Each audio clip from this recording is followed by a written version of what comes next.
Hi everyone, my name is Liz Hunter. I'm the Associate Director of Field Sales for Workman Publishing, and today I am here to introduce our authors so you can hear from them in their own words. The ABCs of Black History was written by Rio Cortez with illustrations by Lauren Semmer. The book is currently slated to come out December 22nd, although we are working to improve the pub date, so we'll have an earlier date soon. Here is Rio to tell you more about the ABCs of Black History. My name is Rio Cortez, and I am a mother, a poet, and a bookseller. I wrote a picture book called The ABCs of Black History, which is out this December from Workman Books. I wrote the ABCs of Black History to celebrate and honor the history and culture of Black people, from its widely known figures to our more unsung movements and heroes. And it was important to me to consider the incredible spectrum of Blackness to be inclusive of women, LGBTQIA history makers, and some people who are making history today.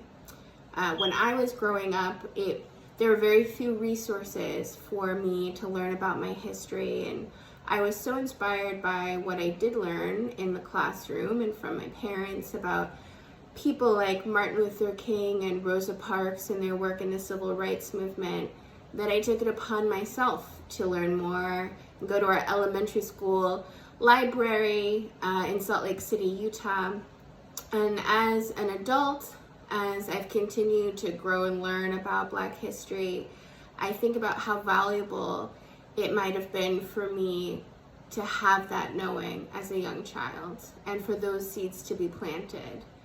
And this book has certainly grown closer to my heart as my family has been watching recent current events unfold, watching America come to reckon with its own history surrounding race.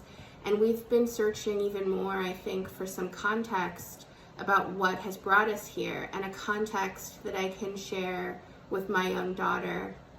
I know a lot of families are having these conversations at home, and my hope is that the ABCs of Black history can be a guiding light for young people, caregivers, and educators who are looking to plant these early seeds of knowing. This book is told in rhyming format. It has tons of juicy back matter, expanding even more on the inspiring people, places, and events in this book, and it is beautifully illustrated by debut illustrator Lauren Semmer. I hope you have a chance to read The ABCs of Black History, coming soon from Workman Books. The Mighty Silent E by Kimberly Gard is coming out August 18th from Familias with illustrations by Sandy Sonke. Little E has always wanted to be a hero, but at school, he's just too quiet to stand out. That is until one day when he doesn't show up to class. The other little letters don't even notice he's missing until they get busy trying to make words. Will little E finally get his chance to come to the rescue? My name is Kimberly Gard, and this is my book, The Mighty Silent E. And in it, I share a unique approach of teaching vowel sounds, spelling, and the power Mighty E has. This is the third book, and the Language is Fun series by Familias, and I hope you will enjoy it. Skunk and Badger by Amy Timberlake is coming September 15th from Algonquin Young Readers. Written by Amy Timberlake with pictures by John Clausen. This book is so fun, so special, and here's Amy and John to tell you about it.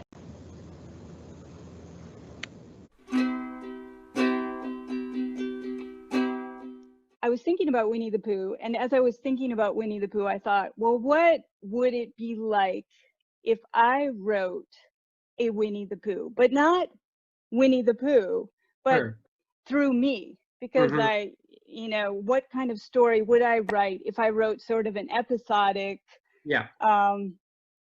story of two friends and talking animals? So I have this thing that I hated talking animals for forever, and I would never write a talking animal. Never. There will never be any talking animals by Amy Timberlake.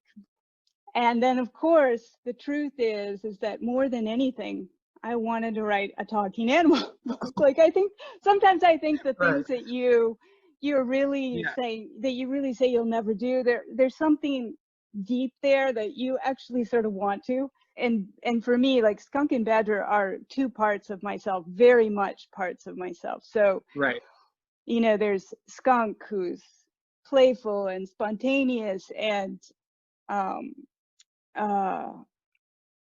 external processor, and then Badger is he's more interior and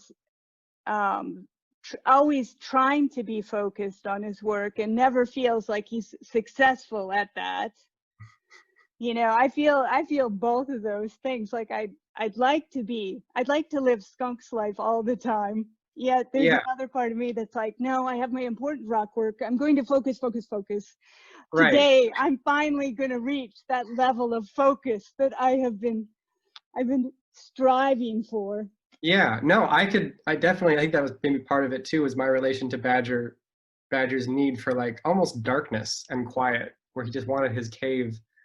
And like we just had, I think that by the time I got your text, we just had a baby. He was maybe, I'm not sure he was a year old yet. He was our first. We have two now. But it was that, like, I was like, oh yeah, there's a guy. All I wanted was my cave, you know, to go to work. I missed my work, and I missed, you know, it's just a shock to have a baby and to be like, oh man, like my time isn't my own anymore. And this guy shows up at your door, and you're like, oh, come on in, you're gonna wreck the place. And that feeling of like, that's why the cover is what it is too. It's like this nice homey sort of cover with just this one open blasting bit of sunshine, and just this agent of chaos is about to come into this world. Like that was up. It was the first drawing I did, I think. There wasn't even a bunch of different roughs. It was like, that's the one. It's a dark sort of homey little place with this like square of light with him just kind of coming in. It was, yeah, I related to it a lot.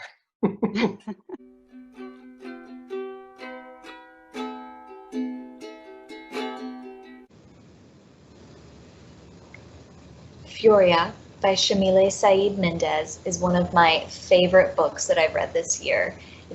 It is a YA novel, and it comes out September 15th from Algonquin Young Readers. Hello, my name is Shamile Sayed Mendez, and I am the author of Furia. I was born and raised in Rosario, Argentina, a city without a founder which sprouted spontaneously by the Paraná River. Today it's known for its main export, soccer players, or how I call them, football players, like Leo Messi, arguably the best player of all times. But when I was growing up, all the soccer players were men. Girls and women were relegated to the sidelines, if even that. Furia is the story of Camila Hassan. Camila has the kind of talent that only comes around once in a generation. She plays in secret, and when her team is showcased in an international tournament, Diego, her childhood crush, comes back into her life. Diego is a football star in Italy, and although the love they have for each other is real, it threatens to ruin everything Camila has been working for. Growing up, I wanted to be a football player and a writer. I never got my first wish, but writing Furia was the chance to express my love for the beautiful game, my hometown Rosario, and all las futboleras and incorregibles like Camila, who won't give up on their dreams. Furia is available for sale on September 15th. Please support independent booksellers. Thank you, indie booksellers, for championing books like Furia.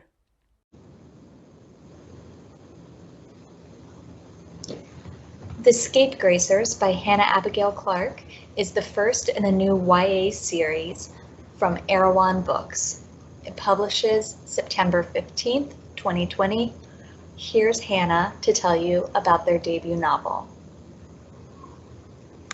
I'm Hannah. I use they, them pronouns. I came of age in a rural Midwestern town, not all that unlike the one in this book. Prior to where I'm about to read, Sideways, our crusty lesbian protagonist, has, at the behest of the local mean girl clique, cast a spell on their Halloween party. That resulted in mysterious chalk sigils materializing across the walls and, more troublingly, the bodies of 3 deer to appear in the bottom of their hollowed-out swimming pool. Sideways blacked out after casting the spell and has no recollection of the rest of the party's events. Now, it's the following night. They've got 3 deer corpses to deal with, and the 4 of them are tentatively considering themselves friends. The katydids were dead by now, so the 4 of us sat in total silence out by the pool. We perched on the edge with our legs dangling into the depths, and the stillness was thick in the air. The flamingos balanced on their skinny plastic legs. My skinless knuckles stiffened in the cold. The only light fell from the deck behind us, and our shadows stretched like fingers over the pale deer below.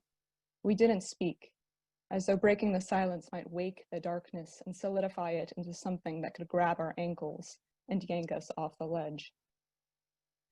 Daisy rocked her head back and stared at the night. There's trash bags in the kitchen. We could stash them inside, carry them up the stairs, and toss them in the back of your car, Jane.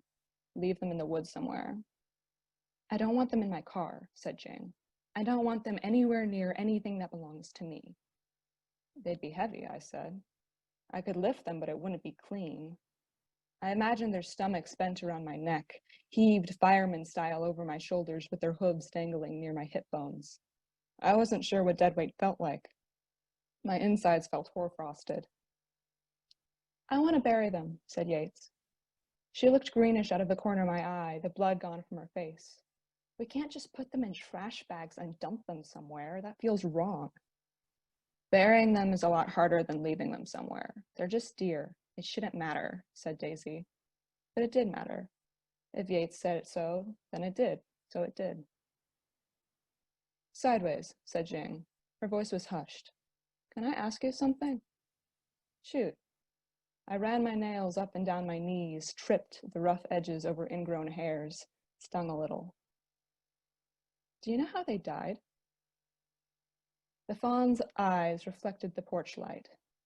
For a second, it looked almost aware, like it was glancing back at me. There wasn't a single mark on any of them, and the flawlessness spoke of supernatural influence. They were so carefully spaced, so tenderly arrayed, so meticulously aligned with each other on the wall. This was ritualistic. These were magic killings. I looked at the fawn and forgot how to swallow. No, I said. But that wasn't what she was asking me. Let's just go inside, said Yates. We'll scrub the walls tonight and finish this tomorrow. I'd feel better about things that way. I don't know if I can sleep if we touch them again tonight. Jing slumped her shoulders and her hair fell on her face. Fine, she said. Let's go inside then. So we went inside. Yates and I carried wash rags and bleach water down the stairs to the basement, but we needn't have. Jing and Daisy were ghost-faced on the landing. All the chalk glyphs on the walls were gone. All right. The Nightland Express is a YA fantasy novel written by J.M. Lee. Erewhon Books is publishing this in March 2021, and here's Joe to tell you more about the book. I write as J.M. Lee. Ultimately, The Nightland Express is about 2 characters that have very intersexual identities, and intersectional identities, and that was something that it drives a lot of the magic of the plot. And as a person who is also of intersectional identities, I find that, like, growing up, because this is a YA book, when I was a young adult, I was looking for books that would tell me, like, how to be and how to do and, like, what do I do? And I've inherited this world and I don't know what to do with it. And am I responsible for it? And a lot of questions that I really struggled with that probably motivated my writing and to become a writer. And so this is sort of the book of, like, I don't have all the answers, but here's my thoughts so far.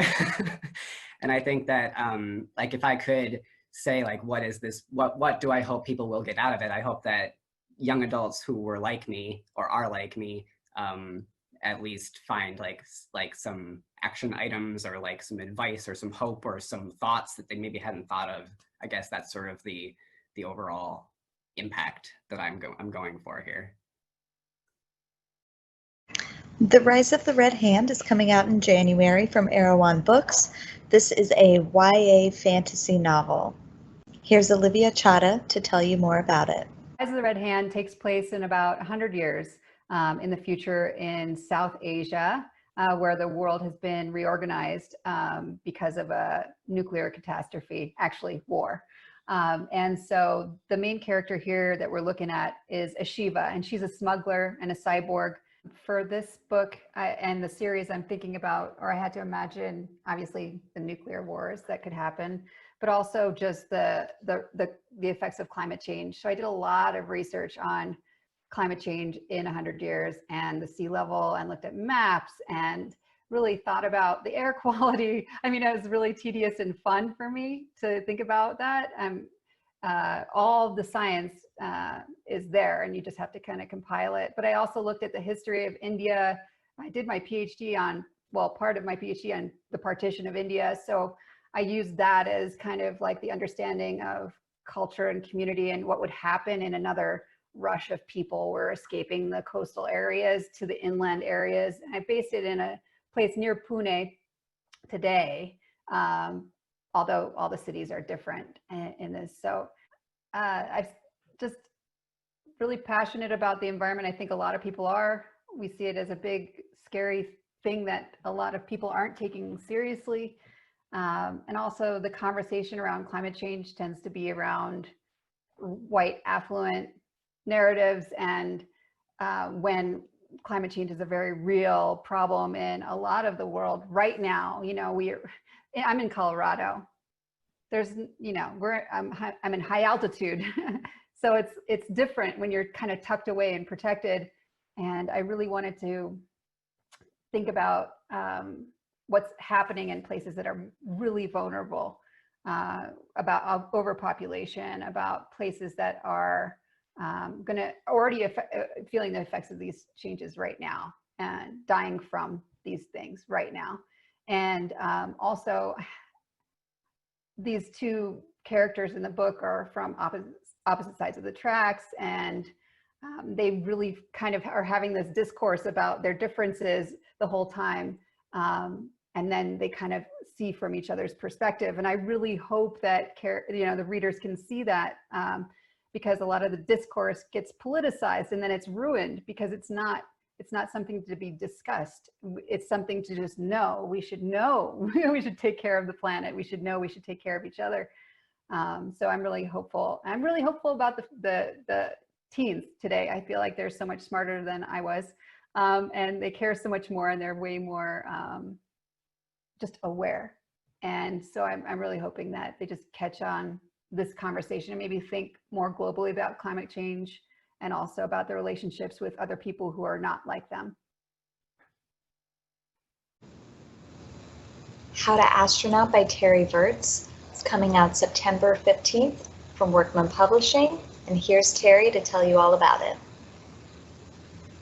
Hi, former astronaut Terry Virts here. Ever wonder what it's like to be in space?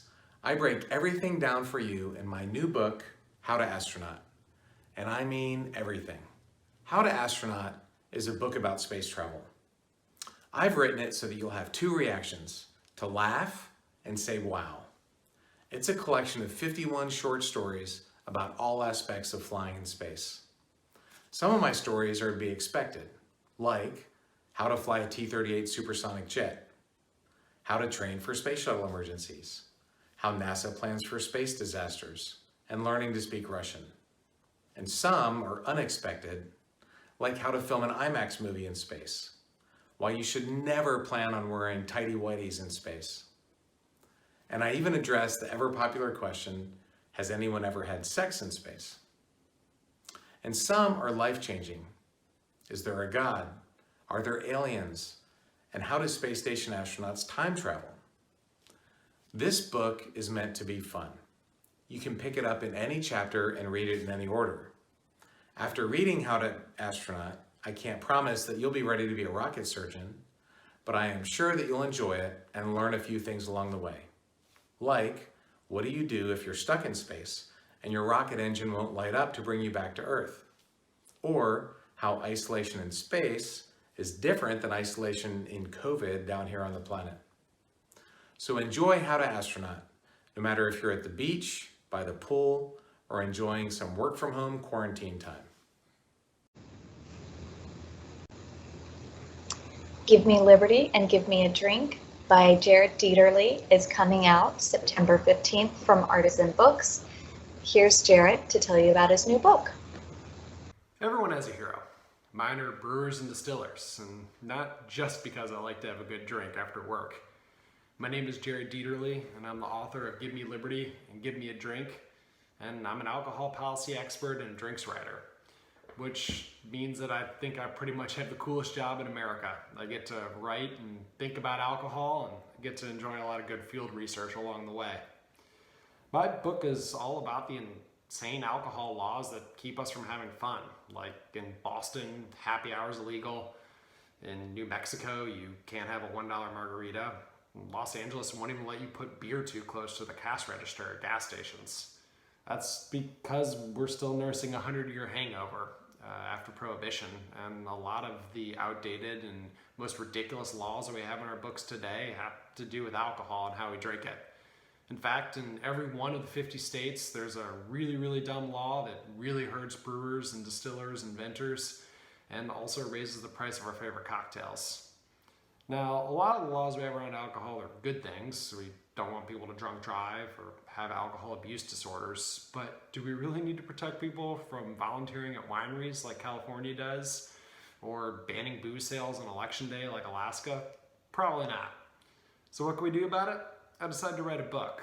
I feature one law from each state, along with a couple extras thrown in, and I pair it with a cocktail recipe. Because if we're gonna talk about how screwed up our system is around alcohol, we might as well have a drink or two along the way. I think we can all agree that it's been a pretty terrible few months out there. So I hope my book can bring you a little bit of fun and a lot of good drinking. Cheers. You may remember A Man and His Watch, which was a surprise hit when Artisan published it in 2017. From the same author, Matt Hranick, they're publishing A Man and His Car this October. Here's Matt to tell you about his new book. Hi, I'm Matt Hranick. I am the author of A Man and His Watch. The sequel to that book that is coming in October with Artisan is A Man and His Car. For me, it was a natural transition to make this the sequel because of the relationships that I personally have with both of these things, watch being the little machine, car being the big machine, and then all the stories that I had collected from people that were watch collectors and car collectors. The interesting thing about these books, particularly now with car, is that these are it's really a storybook. It's a story about the emotional connection that men have with these machines. They selfishly come from personal stories of mine and how I kind of fell in love with the car, in this case, through the eyes of my father, and then kind of owning the car that I've always dreamed about. And I went around collecting these stories that had strong emotional significance first. Sure, I had to like the car. Some of these cars are really expensive, and some of them are not. That was not really the criteria in the edit. The criteria was, what are these kind of great stories, this emotional connection that I could discover with men in their cars? So I traveled all over the world collecting these stories. I decided to photograph this book myself just because of logistical issues, and I knew I had to be pretty lean and get to these locations. So we built this on-location studio that we were able to photograph, or I was able to photograph these cars on. And I wanted to photograph these cars the way we see them in the real world. So in daylight, not in some slick studio somewhere. I wanted to show the patina and the life and the care and the detail that went into these cars and was the dedication of the owners of these cars. So it was a really fun journey. I think I put together a great edit of cars that nod to why I fell in love with the car, from celebrity ownership to good friends who are obsessed with certain models and badges of cars, and then the archives of great museums, including Ford and the Peterson. I think that, of course, I missed 1,000 stories, but the ones we put together, I'm very, very proud of, and I really thought it was great to listen to these car guys who were not often really emotional characters, get very, very emotional when they were talking about their cars. I mean, they've spent a lot of time and energy either pursuing them or restoring them or keeping them or being able to afford them.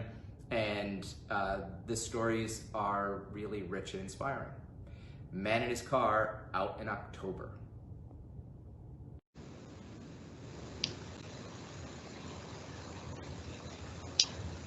We Saw Scenery is a hilarious graphic memoir by Meryl Marco, which Algonquin Books is publishing on October 13th.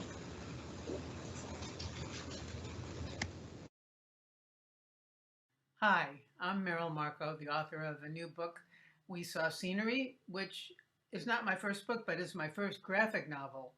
Something I really never thought I would do. It just looked like too much work, even though I went to, count them, 6 years of art school. This is video right here of me in art school smoking next to the acetylene torches, which was forbidden, and my idea of a hilarious joke, dancing right there on the edge of death. Oh, the fun we had. Anyway, the idea for this book came from a day where I was cleaning out this incredibly messy office that you see me in right now, and I came upon these little diaries that I kept in grade school.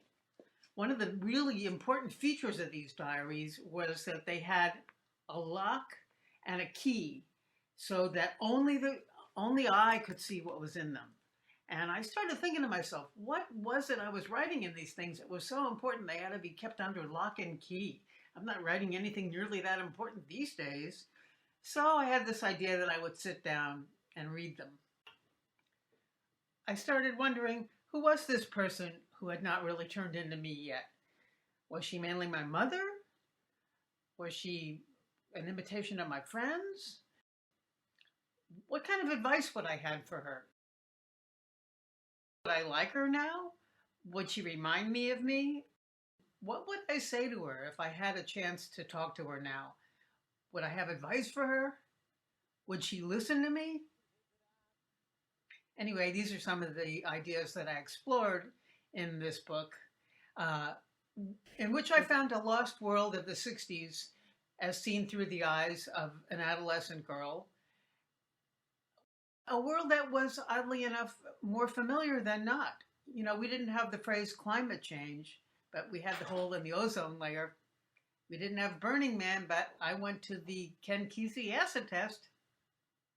As you can see, now I've done a wardrobe change in order to keep this video exciting. Anyway, as the book progresses, it ends up being sort of a meditation on memories. Which things do you retain? Which things do you forget? And the uses of humor and creativity as a way to get through adolescence, which is basically what I feel like saved my life. So I hope you like the book, and for more wardrobe changes, you know, I'm gonna have to go out and buy some more clothes. Thank you for your time, and I hope you have a wonderful rest of the day, and I hope I do too. Okay, one more wardrobe change. Love, Zach by Reed Forgrave is coming out September 8th from Algonquin Books. Here's Reed talking about his book. And thank you for everything you guys are doing in this completely wild time that we live in. I want to tell you first about this young man named Zach Easter, who's the main character of my book, Love, Zach. And the first time I heard the name Zach Easter, it was in his obituary. It was a day or two before Christmas of 2015. I was back in Pittsburgh visiting my family for the holidays, and I got an email from an old friend. He'd seen Zach's obituary in the Des Moines Register, a newspaper that I used to work for. And he said, hey, you should check this out. Look, an obituary for a 24-year-old man, it's always heartbreaking. It's just the nature of it. But Zach's obituary was even more so. It was juxtaposed with this photograph with his enormous smile and these details that indicated a bright future really should have been ahead of him. he recently graduated with a 4.0 GPA, that he was a decorated soldier in the Iowa National Guard. He loved the Green Bay Packers, and he was just so incredibly proud of this 10-point buck that he'd nabbed his senior year of high school. But Zach, he couldn't see all of that. He just saw a future where the brain disease that he had, that he blamed on playing football only through high school, would slowly destroy him. So 6 days before Christmas, Zach committed suicide. It was the 6th and the final paragraph of his obituary that made me realize I had to find out more about the tragic tale of Zach Easter. Here's what it said. Zach was a selfless person. His last wish was to make sure that no one else has to struggle from head trauma like he did. It's important to Zach to tell his story about CTE, a disease he attempted to manage for years. He suffered from severe migraines, brain tremors, slurred speech, blurred vision, and dementia, among other physical ailments. He is unselfishly donating his brain, along with a detailed diary that documented his life, so that no one suffers the way that he did. He bravely fought the silent disease for years until he was no longer able. His spirit will always be with us. Zach asked that memorials be donated to the Concussion Legacy Foundation so that further research can be done on this disease. His final request is that people talk about CTE, support more research, and to value knowledge. And so that's how I found myself on the first Sunday afternoon of 2016, sitting on the floor of Brenda and Miles Easter's living room. Mounted on the wall beside me is Zach's prize 10-point buck, and on the television right behind me was the game between Zach's Green Bay Packers and his father's favorite team, the Minnesota Vikings.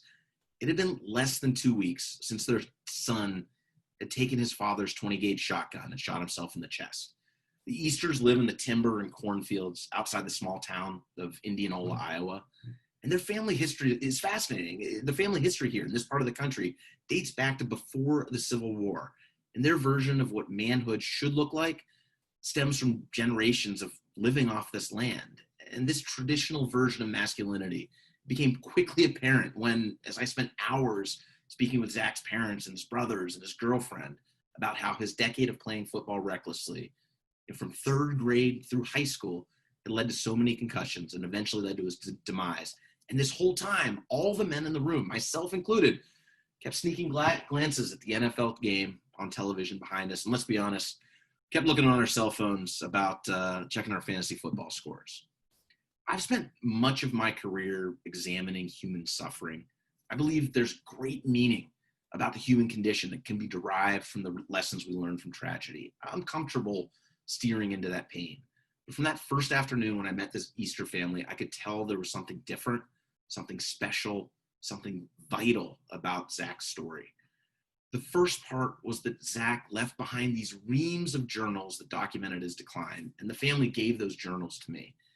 It was remarkable to be able to watch in real time those mood swings, the confusion, the unpredictable and often self-destructive behavior that came with Zach's CTE. That's chronic traumatic encephalopathy, the brain disease that's become associated with athletes in contact sports, particularly in football.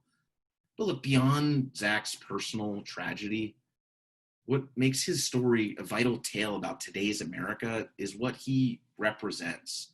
This is a book that's about sports, but please don't think of it as a sports book. It's a book about what it means to be a man in 21st century America. It's a book about parenting. It's a book about what fathers pass on to their sons. I have 2 young sons myself, and I can't help seeing Zach in both of them, particularly in my younger son, who is quite a reckless young boy. This is a book about that blurry line where our traditional views on masculinity cross over into toxic masculinity. It's a book about America's addiction to violence, not just in our sports, but in our everyday lives. It's about how violence is just part of who we are as human beings. It's a book about, frankly, what we value as a nation. And hopefully, this is a book that honors Zach's wish to bring to the forefront his concerns about the safety of the sport that he and his family still deeply, deeply love. Thank you guys for sharing Zach's story with your customers and your readers. I really appreciate it. And I know Zach's family does as well. I want to end just with the final words of a 39-page document that Zach wrote, that he printed off, and that he left in his childhood bedroom before he committed suicide. Take it with grace and know that I love you all. Spread the word of mental illness and concussions, and over time, please spread my story. Great things can still happen from this event. Think of all the lives that can be saved if all of you come together and help people by spreading the word. Thank you guys so much. Appreciate you guys having me. Jess Phoenix is a volcanologist and the author of Misadventure, coming March 2021 from Timber Press.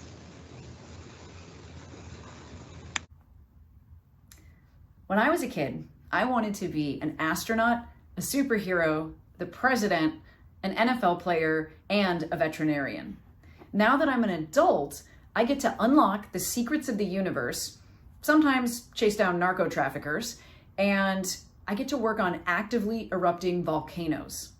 My name is Jess Phoenix, and my new book, Misadventure, My Wild Explorations in Science, Lava, and Life, is coming out in March 2021 from Timber Press. Now, this book fills a huge hole in modern literature. We just don't have accounts of women doing scientific field exploration in remote and dangerous places all around the planet. It's just not there. And even now in 2020, I get TV executives who say that they can't have a show with a female host like me because no one would believe that I'm a scientist because I'm too young and too female.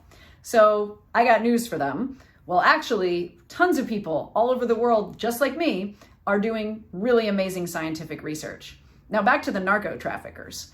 I was actually doing research on ancient volcanoes in Sinaloa, Mexico, and some narcos stole my rock hammer. This. Now this is my #1 tool as a field scientist, and I use it to pry the secrets of the universe out of rocks. When the narcos took this hammer, I actually had to chase them down off of a mountain and then beg in my very best Spanish for them to give it back to me, after I had convinced them that no, there wasn't any gold nearby, and yes, volcanoes are dangerous, and I could help them if they gave me the hammer.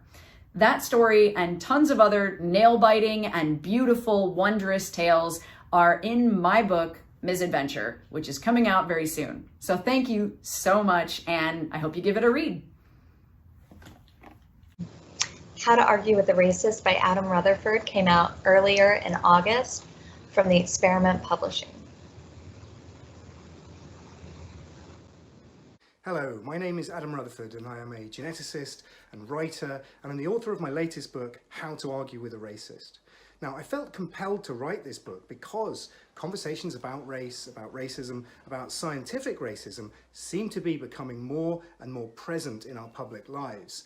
Little did I know that race would come to dominate the two biggest global events of recent years, the COVID-19 pandemic, which has become racialized due to the fact that Black, Asian, Hispanic, Latino people seem to be more susceptible to infection and indeed death for reasons that we don't fully understand. And then of course there was the killing of George Floyd and the Black Lives Matter demonstrations. Now, this is a book which is aimed to equip you to deal with conversations that we are all inevitably having more and more with friends or with family or on social media, with people who are actual racists, or people who might be well-intentioned but are effectively expressing racist views. So these are questions about intelligence or about ancestral purity or about sport. So for example, there hasn't been a white man in the final of the 100 meters sprint in the Olympic final since 1980. That was also the last time that any of the competitors, the winners, won with a time of over 10 seconds. Now this might lead you to think that people descended from the enslaved from West Africa are predisposed to being good at sprinting, to being good at sport in general, and this is a very commonly held belief. Unfortunately, it is not what the science says, and in this book I explain why, and why these stereotypes such as East Africans are better at long distance running, or Jews are good with money, or East Asian students are better at math, why these stereotypes are both wrong and why they are damaging. So these are questions that are being asked more and more as we have conversations about race, because they have become normalized due to our changing politics. Anyway, it's all in here. These are the arguments you need. This book is a weapon. It is a tool for dealing with conversations about race, especially when science is being used to justify bigotry. Because even though during history science has been used to justify racism, today it is no ally to racists. And that is why you need to get tooled up. How to Argue with a Racist is available to order right now.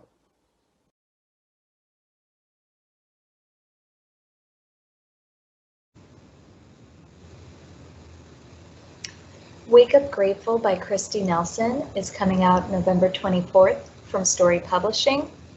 Here's Christy to tell you about it. Hi, my name is Christy Nelson, and I'm the author of Wake Up Grateful, the transformative practice of taking nothing for granted. It's a big book. It's a big promise. It's the promise that life is a gift, and this book helps us to remember. I wrote this book because at 33 years old, I survived stage 4 cancer, and that woke me up and helped me realize how precious life is, how short and fleeting it is, and to really take nothing and no moment and no thing and no person for granted. It's a powerful lesson. And the lesson of gratitude is that the more grateful we are, the happier we are. Brother David Steindl-Rast, who founded a network for grateful living, said, it's not happiness that makes us grateful. It's gratefulness that makes us happy. And so I learned this in my life experience with cancer. And I wrote this book to help people learn how to practice being present, having perspective, and seeing possibility. Those are the pathways to living a grateful life. Gratitude can be so fleeting. The rose dies on the vine, the sun goes behind a cloud, but we can be grateful in every moment, even when we can't be grateful for everything. Even in difficulties, we can find the path to being grateful by cultivating perspective. It's a practice. So this book was written as a way to give people who read this book the tools, all of the guidelines, the philosophy. It's a part memoir of my life and my experience with cancer, to really show that this practice has teeth, that we can really live this way. And it's got journal prompts and practices throughout the book that you can use on a daily basis, because we all need to remember how much life is a gift, not to look that in the face and forget, but to remember every single day that this is our precious opportunity to be alive. You can transform your life through being grateful, and this book will help you transform not just your life, but the world. Here it is. Wall Disease by Jessica Wapner is coming March 2nd, 2021 from The Experiment Books. Here is Jessica to tell you more about her work.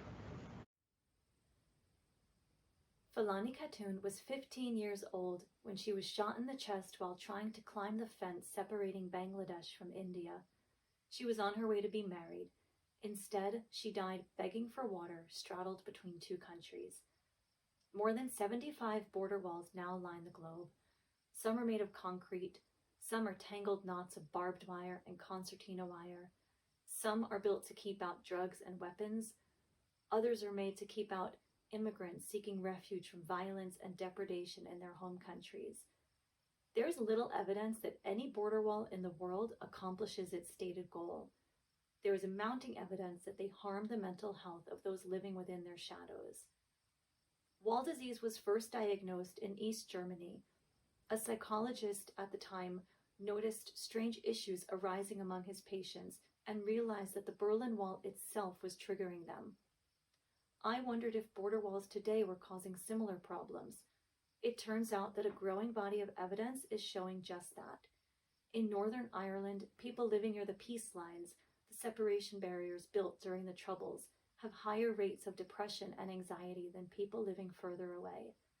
In Germany, people estimate distances to places that used to be on the opposite side of the Berlin Wall as further away than they actually are. They've internalized the wall into their own minds. All around the world, border walls are associated with stress, fear, depression, anxiety, as well as poverty and lower levels of educational attainment. These all have lasting consequences on physical and psychological health. Wall disease is based on extensive interviews with neuroscientists, geographers, sociologists, psychologists, other professionals, as well as people living near the border between the US and Mexico. All of this reporting points to one fact: the mental health consequences of border walls need to be taken into account. Where people experience fear and oppression from a border wall nearby, that's wall disease. Where people are concerned about the other living on the opposite side of the wall, that's wall disease. Where people feel hope and despair at the sight of a wall, that's wall disease. We all have a little bit of wall disease in us. Stories like the one of Fulani Khatun worsen the wall disease that those who hear it already suffer from. There are many more stories that need to be told. Wall disease brings these issues into the cold light of day so we can begin to include them in future conversations about border walls. The evidence is too persuasive to ignore.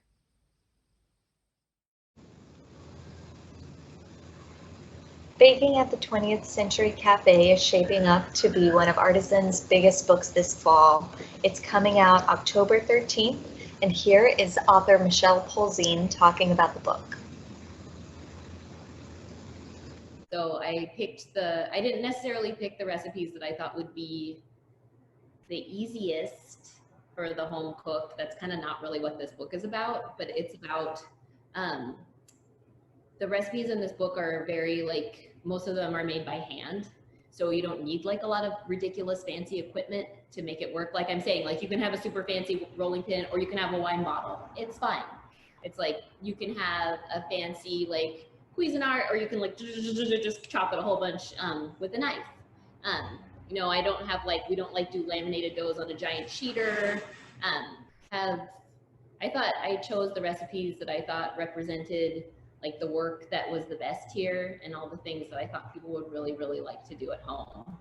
I didn't pick anything that had super fussy, specific regional ingredients that no one would be able to ever find. And that was kind of what I used to cut out. But yeah, I picked things that would be really good and really challenging and fun and would make you feel, good about yourself when you made something, even if maybe it did take your whole day. Sorry. Afterlife by Julia Alvarez came out earlier this year in April, but you can really never hear too much from Julia Alvarez. So here she is talking about Afterlife. Reading has always been about being together apart. One of my first favorite books as a kid was The Arabian Nights. Scheherazade, who keeps herself alive by telling stories. And to me, that's always been a very resonant story. Stories help us survive the worst of times and give us string for the labyrinth. It's not going to provide answers. Books don't do that. The best stories don't do that. But they help us understand the questions and they help us feel accompanied. My hope is that Afterlife will make those people going through fear, loss, uncertainty, will make them feel accompanied. If it can do that for some readers, I will feel very, very grateful.